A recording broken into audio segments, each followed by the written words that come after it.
Sarap buhay. Kapag natutulog yung amo niya, tulog din siya. At nasa higaan pa siya. Aba, walang pakialam. Kapikit pa talaga. Siya nagigising. Tiyan mo, tinataas ko na yung paa. Wala siyang pakialam. Sarap ng tulog. Talikuran pa sila ng amo niya.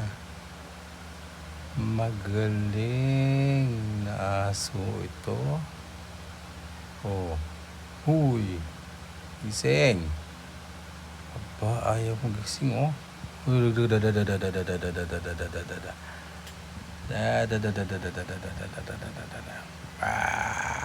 ayaw magising.